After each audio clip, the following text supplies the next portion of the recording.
क्योंकि प्रत्येक नर नारी बचपन से लेकर के बुढ़ापे तक सुख की तलाश करता रहता है। जिसको जहाँ जहाँ सुख झलकता नजर आता है वहाँ वहाँ अपने जीवन को अर्पित करता है। किसी को साधना में सुख शांति दिखती है तो साधु बनकर साध्वी बनकर साधना के पथ पर चल पड़ता है। किसी को संसार के भोगों में सुख दिखाई देता है करके जगत के भोगों को भोग कर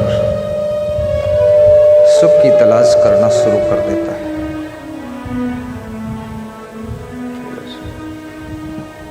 लेकिन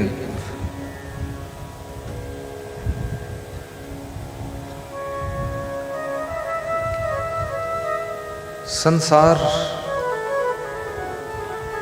के भोगों में राजा भर्तृहरि ने कहा है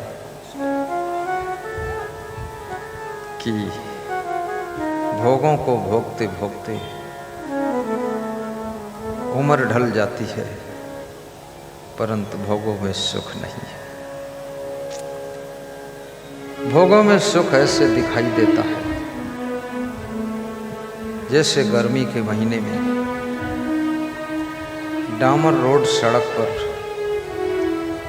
दूर दृष्टि डालो तो पानी भरा हुआ नजर आता है, लेकिन वहां जब तुम पहुंचते हो तो वहां भी उसी तरह का डामर रोड है। जैसा डामर रोड जहां तुम खड़े थे पहले वहां था, ऐसा ही वहां भी है, परंतु पानी झिलमिलाता हुआ नजर आता है। ऐसे ही भर्तृहरि कहते हैं भोगों को तुम नहीं भोगते हो बल्कि ये भोग धीरे धीरे तुमको भोग लेते हैं। महात्मा गांधी ने एक बहुत बड़ी बात कही थी कि मनुष्य शराब को नहीं पीता है, शराब मनुष्य को पी जाती है। शराब आज भी जिंदा है, शराब पीने वाले मर चुके हैं। शराब तुम्हारा धन भी पी लेती है, संपत्ति पी लेती है, सम्मान को पी लेती है, दौलत को पी लेती है, तुम्हारे टाइम को भी पी लेती है। शराब तुम्हारे शरीर को भी पी जाती है। देखने में ऐसा लगता है कि तुम शराब पीते हो, लेकिन सच्चाई यह है शराब तुमको पी जाती है और तुमको खोखला कर देती है।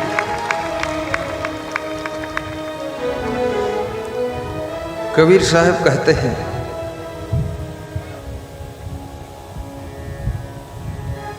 ये माया मोह बहुत कठिन है। माया मोह कठिन संसारा, यह विचार न काहू विचारा। कहना आसान है, माया मोह से छूटने की कथाएं लिखना आसान है, माया मोह पर प्रवचन देना आसान है। लेकिन ये माया मोह कभी कभी छूटता है और फिर पकड़ लेता है, और कभी कभी आधा छूटता हुआ आधा पकड़े रहता है, और कभी कभी जोश में तुम झटका मारकर माया मोह का धागा तोड़कर चल देते हो। फिर जब होश आता है तब माया मोह की जंजीरें तुमको जकड़ने लग जाती है। कितने साधु संत भी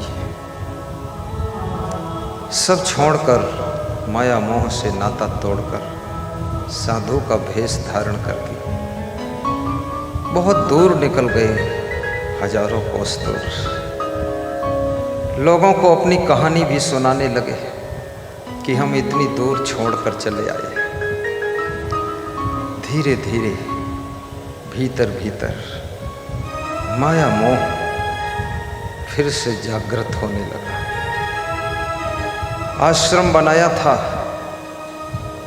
वो अपने नाती पोता को लिख दिया। माया मोह का जाल फैलने लगा। भक्तों को भी ठेस लग गई कि हम सब ने दान दिया था और ये हमारे गुरु जी ने क्या किया है, इन्होंने तो अपने दामाद को लिख दिया, पोता को लिख दिया, नाती को लिख दिया, भतीजे को लिख दिया। क्यों लिख दिया? नहीं लिखना चाहिए, लेकिन माया मोह ने उनको भी पकड़ लिया। इसलिए कबीर कहते हैं कि माया मोह कठिन है फंदा, करे विवेक सोई जन बंदा। माया मोह का फंदा बड़ा कठिन है। कोई विवेक करे वो व्यक्ति वंदनीय है, वंदन करने योग्य है। कभी कभी साधु संत भी किसी गादी पर बैठ गया तो अपने जीते जी किसी उत्तराधिकारी को चुन नहीं पाता है, इतना माया मोह जकड़ लेता है। अचानक उसकी मृत्यु हो जाती है और उस गद्दी के लिए झगड़ा शुरू हो जाता है। 2-4 चेले उम्मीदवार बन जाते हैं कि हम हकदार हैं, हम योग्य हैं। वाद विवाद होता है, लड़ाई भी होती है और आखिर में कोर्ट कचहरी होती है, शांति भंग हो जाती है। भक्तों के ऊपर असर खराब पड़ता है, लेकिन वो गुरुजी डिसीजन नहीं ले पाए। कितने गुरुओं को भी डर रहता है कि यदि मैं अपनी गद्दी पर उत्तराधिकारी चुन दूंगा तो मेरा मान सम्मान कहीं कम न हो जाए, कहीं ख़त्म न हो जाए। और उनको ये पता नहीं है तुम खुद ख़त्म होने वाले हो, मान सम्मान कहाँ बचने वाला है, सब ख़त्म ही होगा। इसलिए जल्दी चुन दीजिए, अन्यथा ये गद्दी पर रद्दी लोग बैठ जाएंगे और अच्छे लोग दूर हो जाएंगे और इस गद्दी की भद्दी हो जाएगी। जल्दी चुनिए। बड़े बड़े महात्मा भी चूक जाते हैं। चुनाव की आवश्यकता है। जीते जी गुरु को अपनी गद्दी पर चुन देना चाहिए। सबके बीच में बस चुनाव हो गया। और ये भी याद रखना,